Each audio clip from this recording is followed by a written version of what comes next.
I talked about this Wednesday, but I had a chance to show the team, some of the great Packer players, coaches, Lambeau. So we all know who Lambeau is. Saw him on the sideline. Hinkle, Isbell, Hutson, great. Some of the great players there. So just connecting the dots a little bit, but a lot of tradition there. A lot of tradition going into Lambeau and seeing those names up on the stadium. Will you allow yourself just a moment when you walk in to look around and feel it before getting out of business?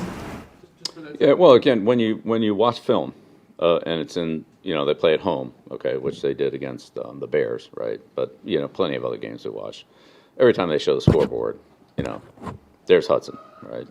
There's Lombardi, there's Lambeau. There you see the names literally after every play, or actually before every play on the scoreboard shot. So you can't help but and there's a little bit of some of our players, like, honestly, they don't know who some of these people are. I mean, this is 80 years ago or more. So I mean, Lambeau started in 1921, so about 100 years for him. So now he was there 25 years, mid 40s. I forget what his last year was, but somewhere in there. So yeah, but I'm just saying they don't, so it's just kind of, you see a lot of names, you see him on the stadium, you see everybody talking about him, the stadium's named after him. Who is he? Who's Hutson?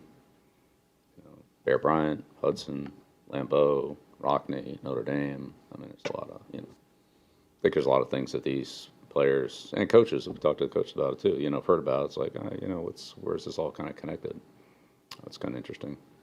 And certainly Lambeau, who took the Notre Dame box, which was a very, shift in the backfield, power football, nobody ever split out, just power play after power play after power play. That's what it was. And then he got Hutson, and then he got Isbell, and then he got Hinkle. And he very quickly became, Air Lambeau. Mm-hmm. Split Hutson out. Really, you never saw that. So they actually had a split receiver. He actually ran pass patterns, pass routes. Isbell was like they all were, quarterback tailbacks, but he could throw. I mean, this guy's a tremendous passer. And Isbell-Hutson connection was a good one, a very good one. I mean, it's the best in football. And then they got Hinkle, and Hinkle was a great runner. Not that Isbell couldn't run, but not like Hinkle could. And so then it became kind of Isbell could throw, Hinkle could run, and so it was the T from the single wing, right? So instead of handing the ball off from the T formation, they handed it off from the single wing formation. Isbell ran occasionally, but most of the time it was Hinkle. And then when they wanted to throw, it was Isbell throwing to primarily Hutson, but whoever. So yeah. And then you have the whole Hutson and the draft story. Like, that's another tremendous story. The whole NFL draft really is a result of the Hutson situation, which, of course, all these guys were drafted or were involved in the draft, every single one of them. Why do we have a draft? Hutson.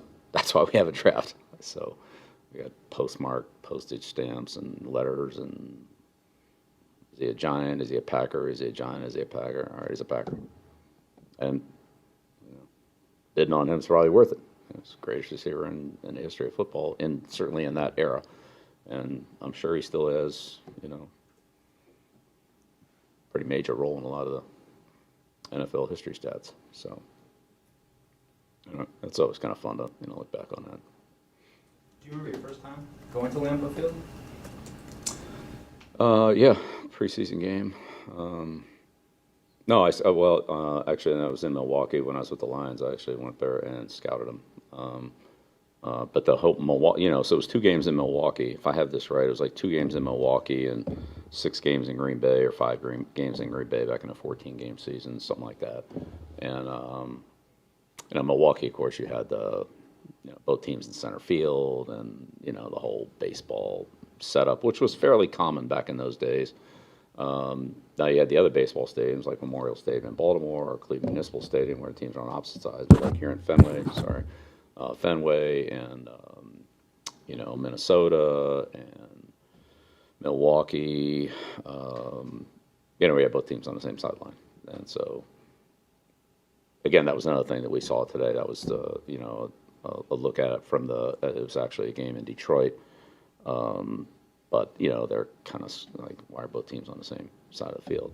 But that was baseball stadium, so yeah. But it's quite a honestly, it's quite a scene there. The whole the community. It's kind of in a residential area, and all of a sudden, and it's a stadium just like pops out in the middle of nowhere, and here you are. I mean, that's Green Bay. But the fact that they played 2 games away from Green Bay for however many years they did, that was quite a few, in Milwaukee, just really a state team. See all the cheeseheads. I mean, it's great.